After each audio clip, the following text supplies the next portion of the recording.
The Secret Hospital is a disturbing report. Producer John Willis will introduce the first film in a few moments.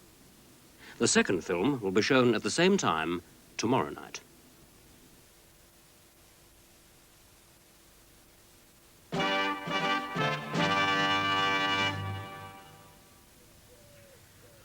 At the end of this field, a strange enclosed place. Beyond the walls, over 1,000 locked doors. This institution is officially secret. Every single employee here signs the Official Secrets Act. But it's not a defence establishment, it's a hospital. Rampton Top Security Hospital near Retford. It's the Broadmoor of the North. Tonight's film describes a frightening situation beyond Rampton's walls. But as we were denied all access to Rampton, the film is inevitably one-sided. But we believe the stories are confirmed many times over. Yet this programme grew out of the most optimistic experiments in dealing with mentally ill offenders in the world. That experiment, the Eastdale unit, we'll tell you about tomorrow night. Because while we were making that film at Eastdale, the stories we heard about Rampton were so disturbing that tonight's film just had to begin here.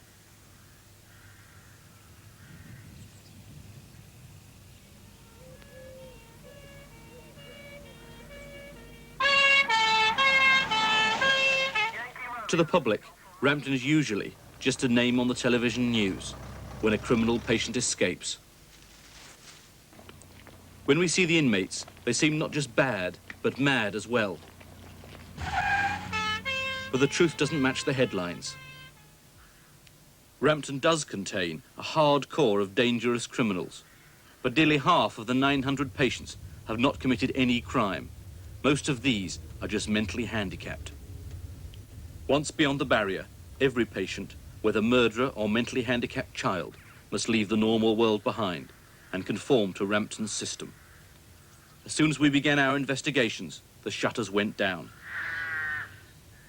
Subject, Yorkshire Television and the Official Secrets Act. Every employee was warned of the risks of speaking to us.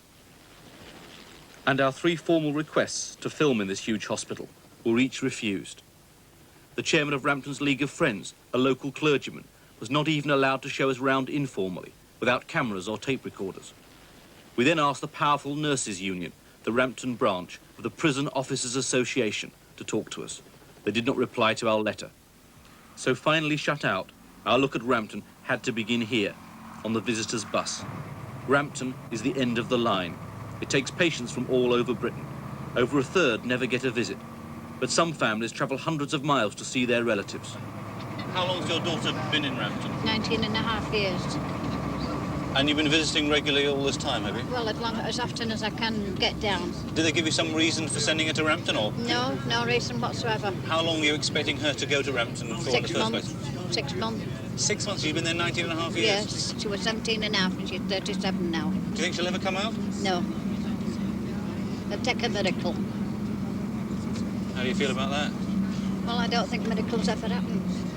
It's a labour of love. And as long as I have got my health, I shall come and visit him, and God willing, as long as he's there. Visiting time is just 2 hours. Then these parents face the long journey home. Have you come far today? Dover, from Dover. From Dover in Kent, all the way to Rampton? Yes, sir. Yeah, and... How long's your child been in Rampton? 6 years. Well, maybe 6, going on for 7 now. She's terrible now. She's getting worse. Nerves are frowning, or everything, you know. She's changed altogether. You know, she's like an animal. It's obviously very upsetting for you to come all this way. Definitely, definitely. So, I want a cup of tea. All right. Bye. Bye. Thank you. Bye. Thank you. Thank you. This woman's daughter is mentally handicapped and dumb. Until she was 29 years old, she lived happily at home. We used to go for walks, 5 miles nearly every day, you know. We used to go for lovely long walks. And what led her to leaving home then? Well, my husband come down here, as I say, with arthritis of the spine, you see. And then we had to do something about telling the doctor and getting her placed in a mental handicapped home, you see. So why was Sylvia moved on to Rampton then? Well, I do not know. They don't tell you things, you know. I try to ask them questions, but they don't tell me, you see. Nobody tells you anything. Did anyone explain to you quite clearly that Rampton was a top security hospital? No. I didn't know really she was going... I thought it was just an ordinary mental hospital like everywhere else, you know. So how did you feel when you first went to visit her up in Rampton? Well, I felt very upset indeed. I couldn't stop crying all the way I come back. I couldn't cry in front of Sylvia. I held myself, you see, much as I could. Some tears come out, but she cried too. And we couldn't stop ourselves, you know. So I tried to stop. I forced myself to stop crying, you know, for the sake of Sylvia. But she was very upset. She's lost her hair, she's lost her teeth. I mean, there's no need for losing good teeth, really. And what did she look like before? Can you... This is a photograph before Sylvia went away to hospital. She was like that. She had a full set of teeth, so you can see, you know, she was happy there. She was really happy, sort of child, you know. And then you come and see this afterwards. It's upsetting. And then this one.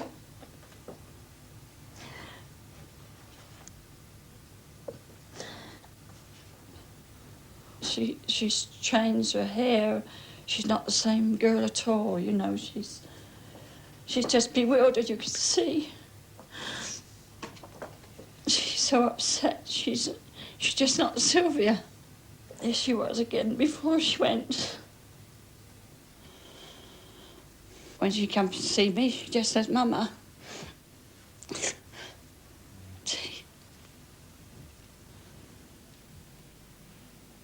Sylvia Perret's story made us want to know more about this secret hospital. Rampton, unlike all ordinary hospitals, is managed directly by the Department of Health in London. Its top official sits 150 miles from the hospital at his desk in the Elephant and Castle. Behind these walls, patients are kept without limit of time. On average for men, 8 years, 9 months, equal to a life sentence. But Rampton is a hospital, and to treat its patients, it enjoys excellent facilities. Inside, nearly 600 nurses for 880 patients, while most mental hospitals are understaffed and underfinanced. But beyond this, excluded by the Official Secrets Act, we had to discover for ourselves what exactly awaits patients. On admission, they're given this brisk and friendly booklet. It's headed, "Staff Who Can Help You." I'm not sure who hit me first, but I was hit by the charge nurse or the staff nurse. And for half an hour, easily half an hour, they just hit me and hit me and hit me. I had a black eye, a black ear, bruised ribs, a busted lip.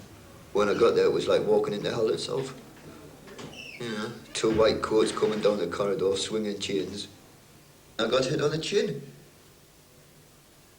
I went to E1. Down this long corridor, about a mile long, I should imagine. And I got wounded all the way down. My feet never touched the ground. The staff told me to sit down. And when I went to sit down, he pulled the chair away from underneath me and he kicked me in the back. And I just looked up at him like, and he said, "Get up." So I got up. And he asked me some question, I forget precisely what it was. Oh yeah, he asked me how old I was. I says 17, I was 17 at the time. And he punched me in the face and he said, "Sir." I said, "Yeah, 17, sir." And he said to me, like, he said, "Are you frightened?" I said, "Yeah." Well, I was terrified. You know, I thought I was going into an hospital, somewhere where I could be helped, like, with any problems I had. And, you know, it was really unorthodox. There was 2 young student nurses, they must have been about the same age as me, 17 or 18. And they came into my side room and they told me to get out of bed. So I got out of bed, and one of them asked me where I was from, and I told him, like. And then he just punched me straight in the stomach. And I went on the floor, and he said, "You got a pain?" And I sort of went, "Yeah." And he said, "Where is it?" And I said, "There." And as soon as I took my hand away, he gave me one as well. That assault was on admission, but some of these men had committed violent crimes. So we wondered if these were simply attempts by the nurses to subdue aggressive new arrivals. Yet we eventually uncovered 59 similar allegations about admission, the last a few days ago. We then had to ask, were the staff violent elsewhere? There was a screw behind the door, and he'd come in, and I was the nearest to the door. He grabbed me out. Another one came along and kicked me all the way down to the corridor, 3 flights of stairs, down into D1, side room. They kicked the hell out of me there. They went out, and 2 of them came back again with the injection. They forced me down onto the mattress, still hitting me. Gave me an injection. I was out when I was out.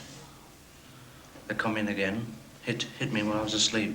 I got told this afterwards by another patient who come in and wiped my face. There's all blood everywhere. Freddie is a very pathic case to see. If I do the actions of him, on the floor, I don't know the staff's name, but I knew he was a Scotchman, and I recognise him even to this day.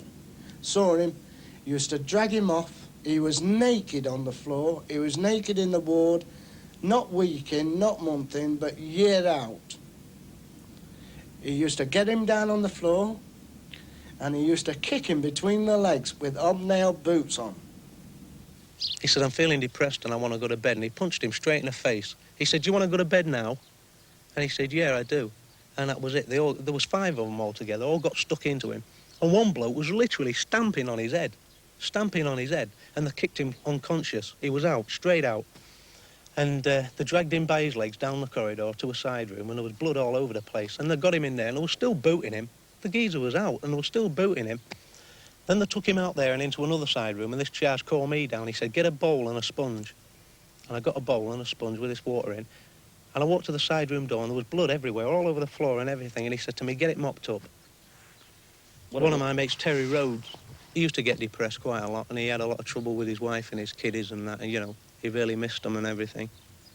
And he used to go to his door, and he used to bang on his door and say, hey, Terry, I seen your missus last night. And he'd say something like, we went home back to your house. You got a nice house, haven't you? We seen the kids, like, and then we went upstairs to bed. And Terry used to go berserk, and he used to run at the door, banging on the door, saying, oh, he used to scream, like, you know. And one of them, I even remember one of them say, the kids were sat there watching us as well. They found him, he was dead, he'd hung himself in the stores. They never left him alone, not once. They did it just for sheer enjoyment, you know, no else to do. However, stories from ex-mental patients might be unreliable or even vindictive. But several nurses, despite the Official Secrets Act, were prepared to speak out. Nurse Patrick Breen told us of an incident during the regular decking or scrubbing of Rampton's endless corridors. The corridors are, as you probably know, very, very long. On the 3rd effort, he just broke down. He started to cry on the middle of the floor, on the middle of the corridor. And he sort of pleaded with one of the staff that, you know, the corridor was absolutely shining. Where the staff, of course, just walked up and gave him a boot in the mouth and sort of keeled him head over heels backwards for absolutely no reason at all. Charge went down furious, like that he actually had to go and get this patient, and upended the bed. And when the patient sort of picked himself up, standing there with nothing on whatsoever, and refusing to sort of reply to the charge's questions about why hadn't he sort of got up for breakfast, the charge nurse just sort of stepped back and kicked him in the groin. After a while working at Rampton, one tends to ignore a physical restraint which goes beyond the normal bounds of restraint and accept it as part of what is going on there.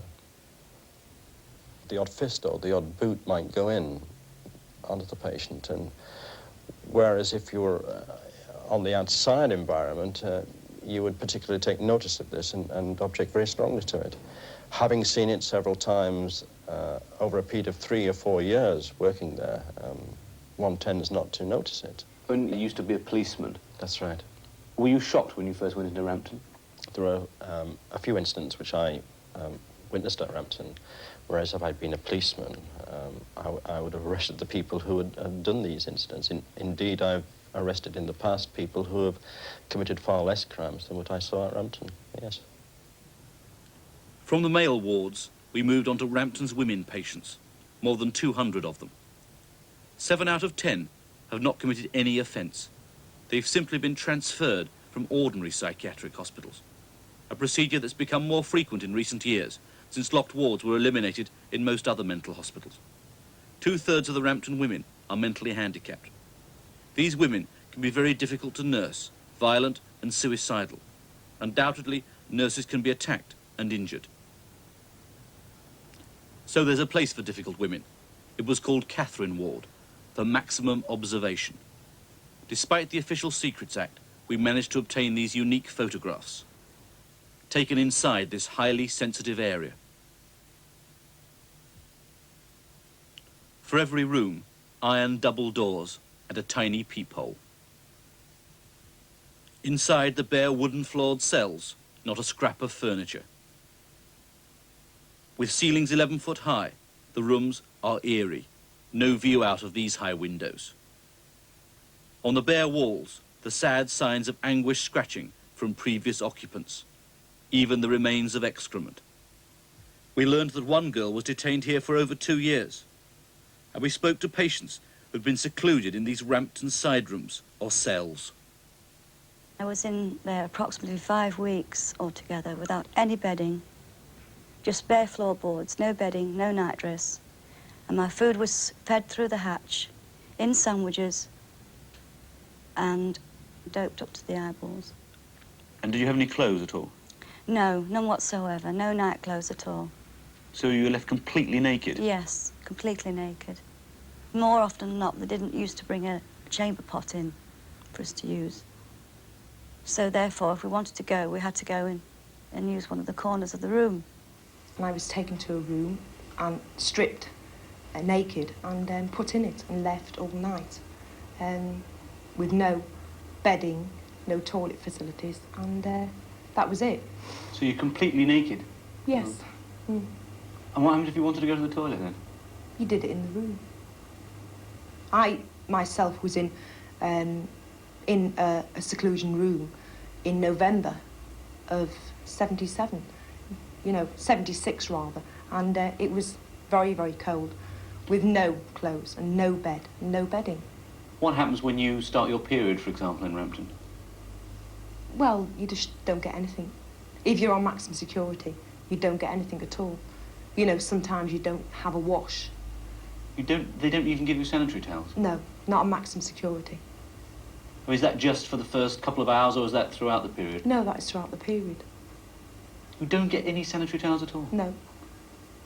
So what happens? It just finishes and that's it, You have a bath once a week. But if you've just been taken over to maximum security and you are unwell, you don't have nothing. And as they put it, you might eat the sanitary towel or try and do something with it to harm yourself. One particular day, I didn't feel very well, so one of the nurses says, "I'll put you in seclusion." She put me in, not a stitch of, no clothing, no ticking rugs, and she came in with a bucket of cold water and she threw it at me and she made me sit in the room with the water. But you were left with no blankets, no rugs, no clothes, just dripping wet? Yes. One time they was going to give me a Rampton trifle because I wasn't hungry, and they says, well, we'll give you a Rampton trifle, that's breakfast mixed up with tea, with your tea. All in one plate? Yeah. What was the most frightening thing to you about it? Being treated like an animal. A secret report from the Department of Health admits the appalling claustrophobic cell environment of the side rooms is likely to worsen a patient's state of mind and behaviour. Most of these serious allegations are recent.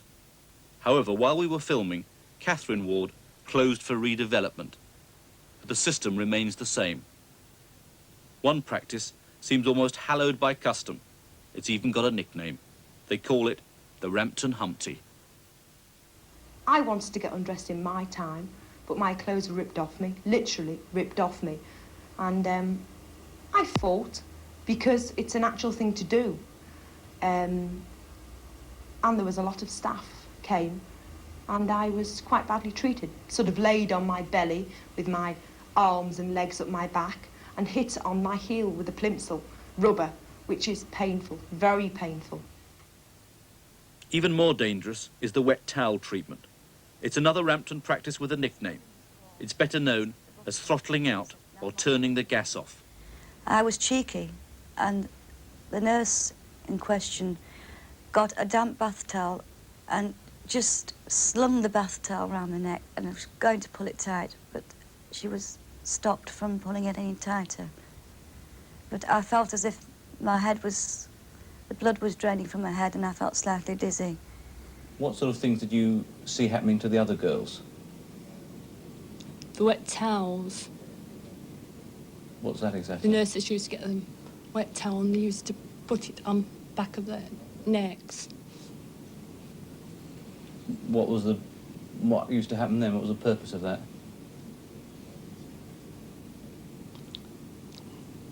To smother it.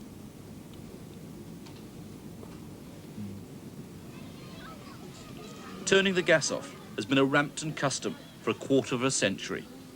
Authoress Noel Arden, now happily married with 6 children, can still remember being throttled out in Rampton. They put it round my neck, and it was damp, it wasn't a dry one, and I felt it twisting round my neck, and it was tightening up, and my ears sort of, it sounded as though there was water rushing through my ears, and my eyes felt as though they were coming out, and my tongue felt as though it was filling up. And I was terrified. I really was. I was terrified. And then everything went black. And then they obviously don't want to kill you. It seemed a form of restraint, because the next time I remember from that same incident, they were slapping me around the face, telling me to wake up and asking me if I was all right. You know, it seemed a bit of a thing asking you if you're all right when they've just done that to you. The Department of Health, when asked about throttling out or turning the gas off, simply denied Rampton's use of the strangulation form of restraint. We can find no evidence, they wrote, that this practice has ever been followed. Yet the number of allegations of throttling out we uncovered, 46. Even nurses told us of throttling out on the male wards. One of the staff nurses got short-tempered with him and decided to use the wet towel treatment. Well, I'd heard of the wet towel treatment, but never actually saw it. I'd heard that it was used in Rampton. And he placed the towel round the patient's neck when one of the other staff held his hands behind his back in the bath. And he placed the towel around his neck and twisted it on one side underneath his ear. And he kept on twisting until the patient's face went purple, and his tongue began to swell, sort of lolling out on one side sort of thing. And he just passed out. We also acquired a special Rampton-designed overall suit, known in the hospital as ticking comms. The manufacturers told us these are not made for restraint. Surprisingly, there are no such suits in Broadmoor. In Rampton, they have 144. Underneath, the patient is usually naked. Invariably, the sleeves are redundant. Even high-intelligence patients, like Suzanne and Sandra, have been laced into them. And what does that feel like, Suzanne? Chronic. But this is how they are. This is how they use them. And get quite tight round the neck. And between your legs. And they're very, very hot. Terribly hot. If you're outside on the court in the summer, they're very, very hot. See, there's no way that you could you know. How many hours a day would some patients be left like that? Well, I've known the subnormals in particular to be left all day. And if you wanted to go to the toilet, you just have to go there on the spot. The subnormals don't know any different, but the higher grades, such as Sandra and myself, and many others as well, it's very degrading and humiliating. Good afternoon. We're now demonstrating the patient's ability to produce alpha waves.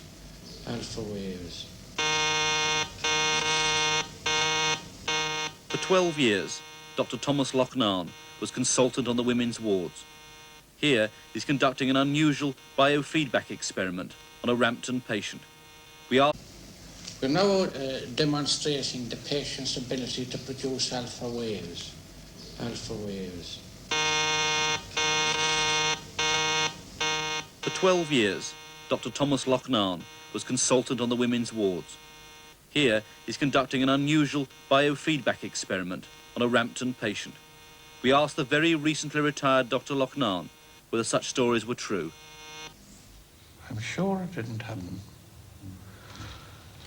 I'm not there now, but I know what was happening, and I can vouch for humane treatment of people, and that is what I saw was occurring there, that people were treated humanely. And the main object is to preserve life and also to protect people from injuring themselves or injuring anybody else, you know. Great asset of staff is to be able to inculcate that, a certain amount of rapport from the patients, and patients realise that, which they do, that the staff are their friends. It's the mentally handicapped, the low grades, who are most in need of friends and seem trapped in Rampton. Unions in some open hospitals refuse Rampton patients, so 138 of them are on a waiting list to be discharged. Some have waited over 6 years, although they are safe to leave. The cost of locking up each one unnecessarily in Rampton, £171 a week, nearly 3 times the cost in an ordinary subnormality hospital. Stella Milton is typical. She's a subnormal hysteric. She can sometimes spit, kick and throw things. But should she be kept in maximum security? An independent psychiatrist reported recently, "Clinically, I have no doubt that she should not be in Rampton. She could be nursed in an ordinary subnormality hospital." Stella was beaten when a tiny child. She became so disturbed that she was admitted to Rampton when she was only 12. That was 28 years ago. She's now 40. Her ex-neighbours have been visiting her for years. One incident, 2 years ago, stands out. She stood up, she never uttered a word, and very slowly took down her knickers and slowly turned round. Not one word did she utter. We were too appalled to speak, both of us. I was literally speechless. What exactly did you see? Well, the whole length of her buttocks were these chain marks. One would think they'd been drawn on. To my mind, she'd been held and struck with something very like a chain, if it wasn't one, and a metal chain. And I don't think anything else could have raised such brutal marks. And how deep were the marks? Oh, very deep. And the scabs were really thick and all dried blood. How the girl stood, let alone sat down, I will never know. Mrs. Rainthorpe, did you see these marks? Yes, I did. I couldn't sleep at night. Could you describe exactly what you saw? Well, I saw the marks the same as Mrs. Hilton. The marks on her buttocks were thick, dried blood marks. How did the nurses react? When we went, there were 3 nurses to see us. They brought me a tray and said this was a present from the nurses for me. And they all 3 kept stressing that Stella had caused these injuries herself. Of course, it wasn't just on the buttocks, it was on her head and face and shoulders and neck. So after you'd seen that, the nurses gave you this present? They gave me this tray as a present on the day that Stella had all these injuries, and 3 of them were there to impress upon Mrs. Hilton and myself that Stella had done these injuries to herself.